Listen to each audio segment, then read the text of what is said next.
we get to the end of our little interview, and it was like an hour, right? And I went, "Oh no, I forgot to press record." So I was I was not in good grace in her good graces, and she had been sent there by a book publicist. So I don't know how that worked out, but not happy with me. And speaking of not happy with me, welcome back, Kyle. What?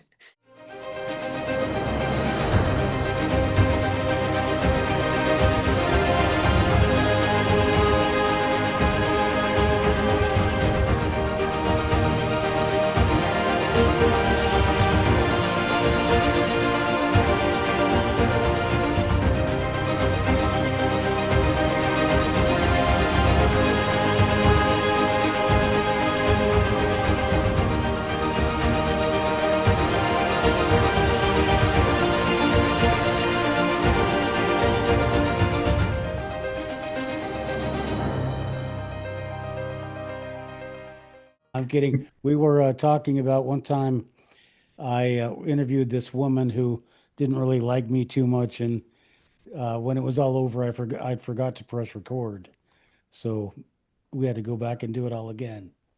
So anyway, so much for my life. Well, Kyle, we are recording.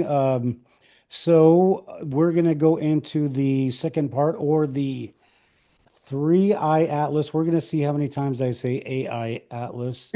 I think I Maybe started you on that because I. yeah, something, but maybe I'll owe you a pizza for each one or something. But we're going to talk about AI Atlas now. So the first thing I want to do is I want That's to one tell every pizza. what's that? Yeah. Ah, That's all one right. pizza. Well, I know where you live. I know you're over there in that Toll house. So I'm not gonna milk that tonight, Kyle. So I'm not gonna milk that like a Toll House cookie anyway. So anyway, where was I? Oh yes. So let's play very quickly.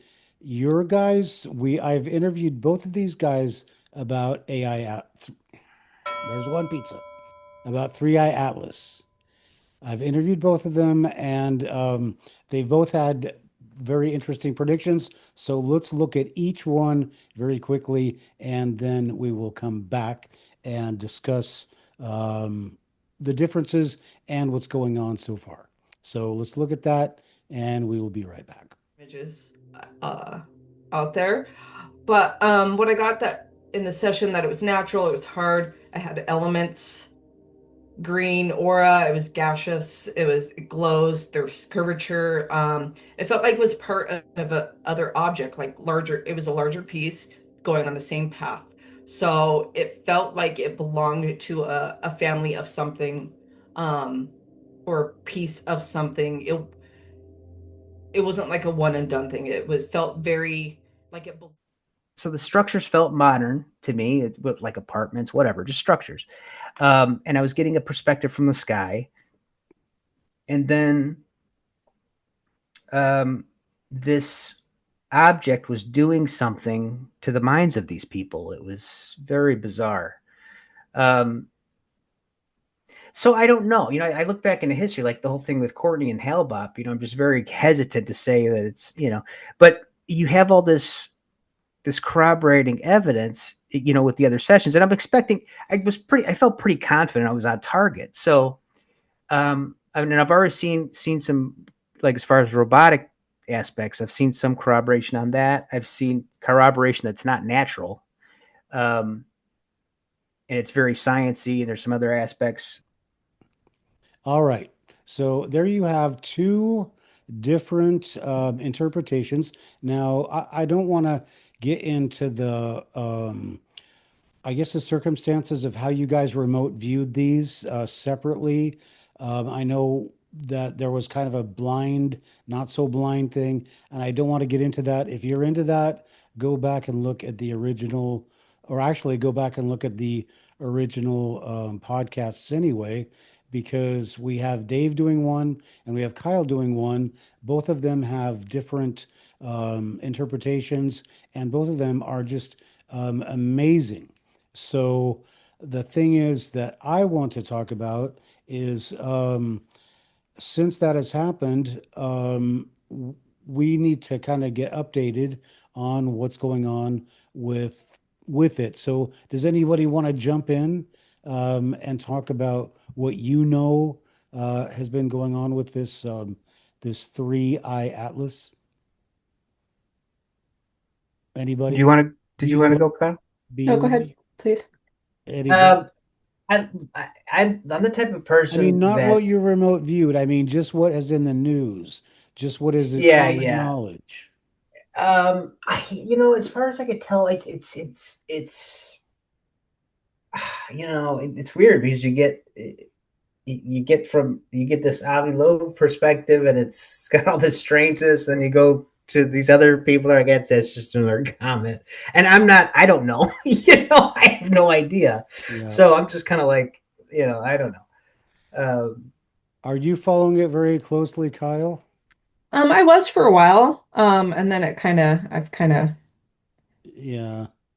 it, Well, you know, it just keeps going back and forth from, possible alien It, spaceship to comet to back and forth. So it seems like it's kind of just the same. exactly. Yep.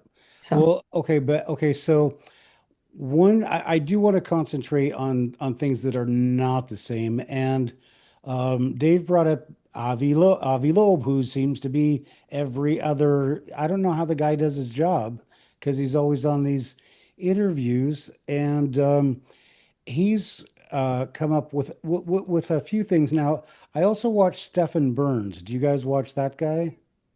Hey everyone, geophysicist Stefan Burns here. We have just observed interstellar object 3I Atlas brightening dramatically over the past few days. I mm-mm. think He's not. He's just a geophysicist or whatever he is, but he's just a regular. Helion, its closest approach to the sun, which it performed yesterday, October 29th, at a very close distance of just 1.36 astronomical units. Guy. And anyway, but he's does pretty good explanations of this stuff. I mean, he seems to have a background and education in geophysics, so but he's pretty down to earth on it, and he doesn't go into the alien, perspective, but he does point out, the real anomalous stuff that is going on with this thing. So, let's just we can't go into your complete podcasts or the things that you talked about.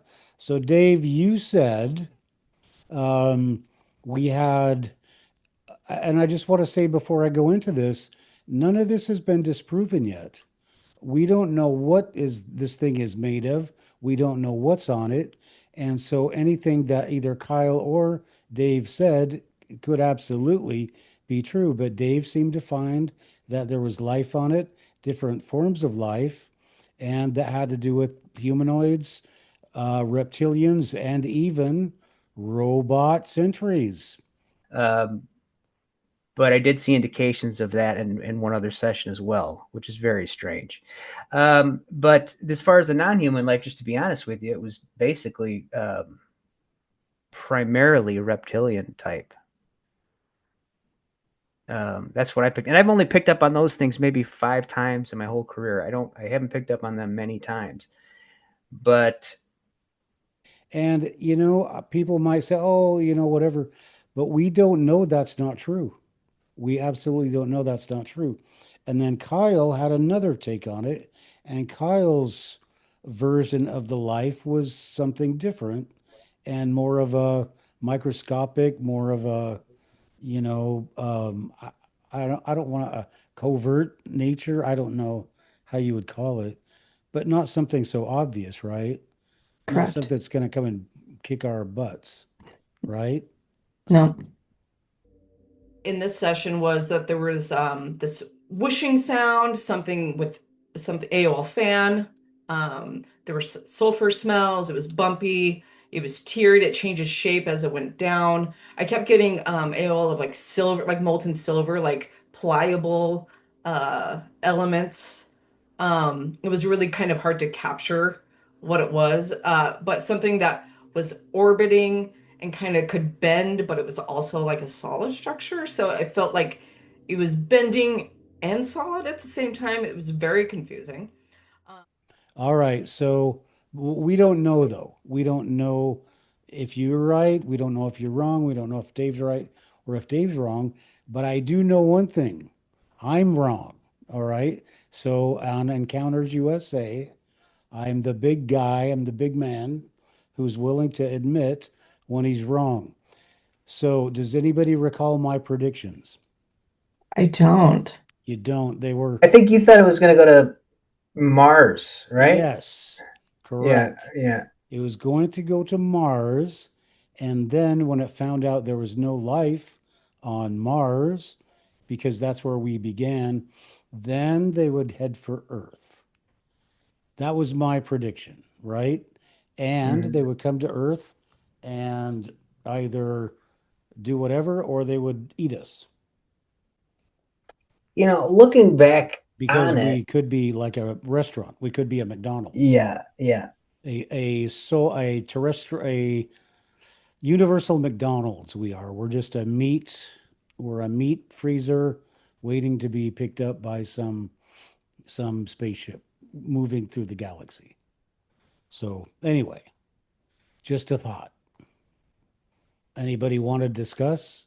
I think that, like, from my perspective now, I think that what makes the most sense to me is that it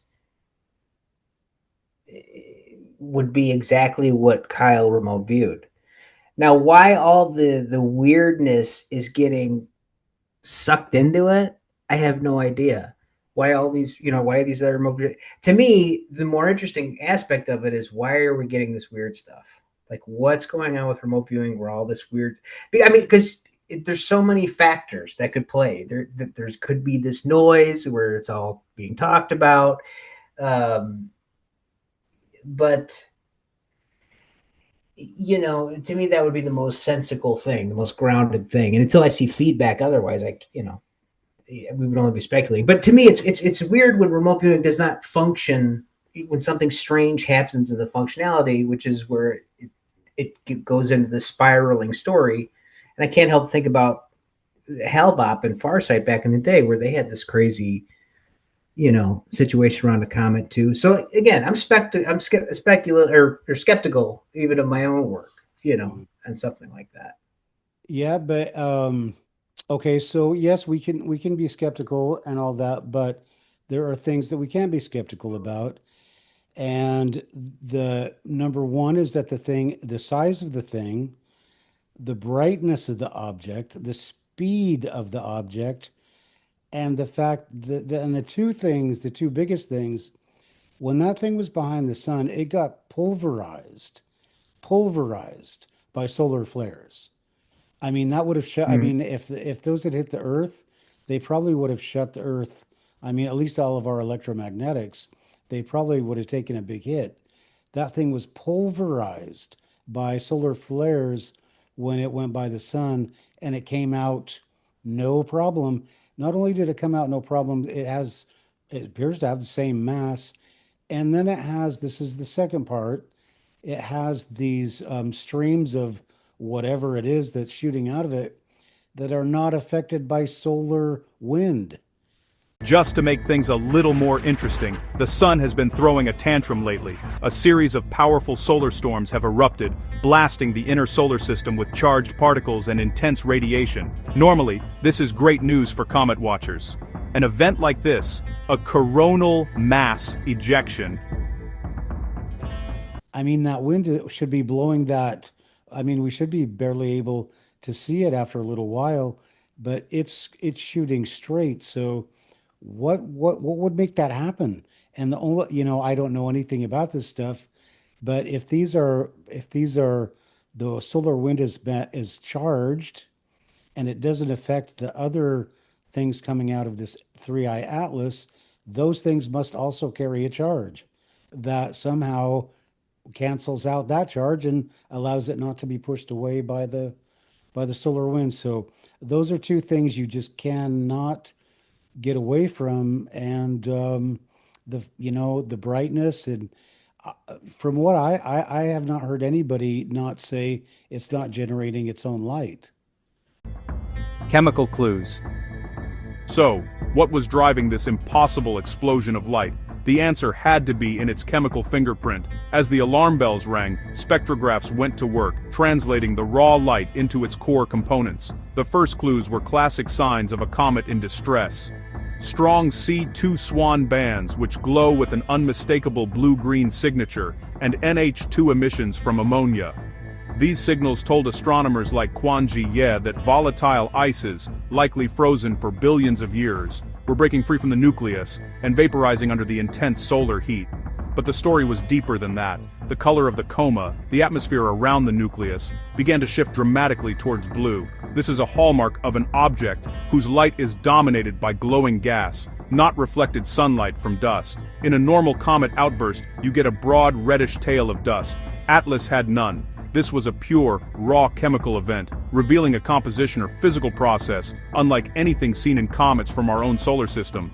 The sheer lack of silicate or carbonaceous dust signatures was a glaring omission that pointed to a very alien origin. So maybe it isn't, but from what I seem to understand, they seem to say the light it's generating is from its own melting of its ice from the sun. So anyway, that's whatever they say is no different than what you're saying, is what I'm saying. So what do you say, Kyle? I find that interesting about the light. So I'm curious to if they ever find a definitive answer about that. Because that is a strange characteristic. Hmm. So be curious about that. Okay. Well, I guess Dave, you want to throw in? Well, where is it now, Matthew? I mean, It is it is on still? its way to Jupiter. They say, um, I don't, I did this on a video, and so I'm not very good at it, but I will, oh, actually, I'll do this on I can throw in a graphic in the editing, but basically, whoops, there's the sun. Sun is here. Sun is here. And Three Eye Atlas, where my wedding ring is, or actually, no, so Three Eye Atlas is coming towards your Jupiter, right? So this is the sun, and you're coming towards Jupiter, your Jupiter, and then the Earth is here. So it's no, it's the Earth is over here, here. So the Earth is here, and so we are looking at it right now. I can't do this very well, but this is how we're looking at it right now. It's just come around the sun, and But it's passing us, right? Unless it does some kind of massive U-turn. I mean, it's yeah, heading back it's out on into its the way out. It cosmos. hasn't it hasn't Okay. changed course yet, as far as we know. But I've heard people saying that there's something about its trajectory that somehow it has changed a little bit of its trajectory, which it shouldn't be doing.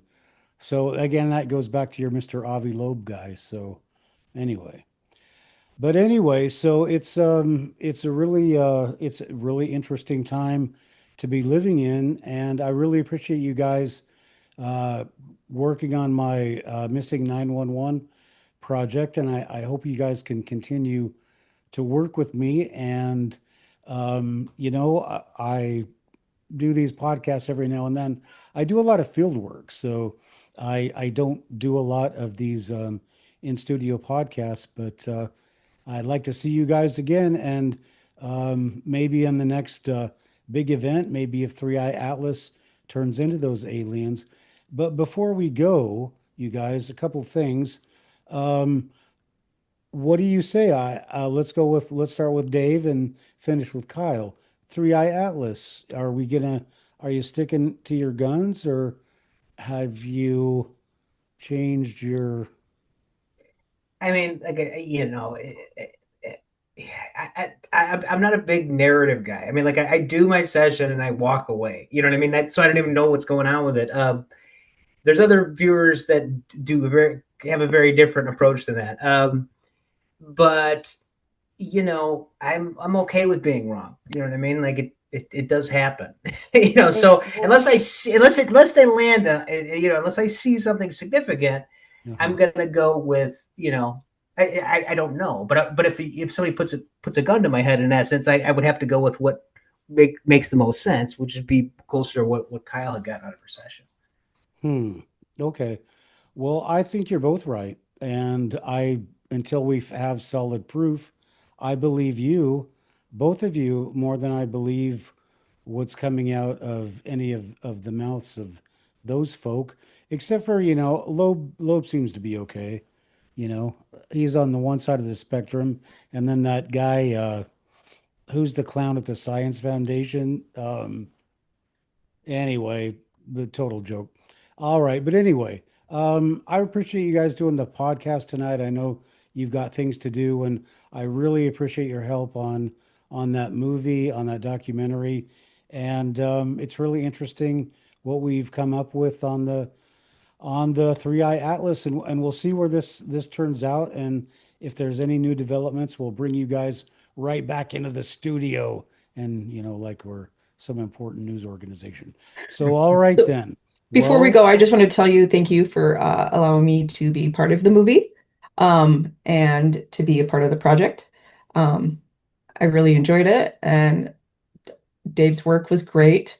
I enjoyed watching him and his session, and so I thought it was really cool, and I thought the movie Same was here. really well Yeah. done. wow. Yeah, you guys are both class acts, and I really appreciate, working with me and all the stuff that you actually taught me and contributed. So yeah, and if you guys haven't seen these guys on the movie, I mean, just to see Kyle and Dave at work is just amazing. It's like nothing I've ever seen before. So I encourage you to check it out, and we'll be working together, hopefully very soon in the future. So you guys, thanks for coming.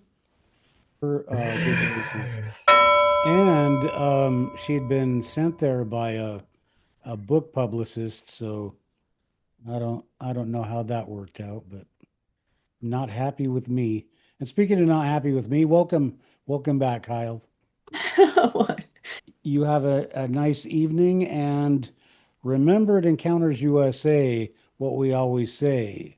If you're out with Dave down in the swamps of Florida, or you're over in the Tri Cities with Kyle Tole looking for aliens in the outback, always watch your back.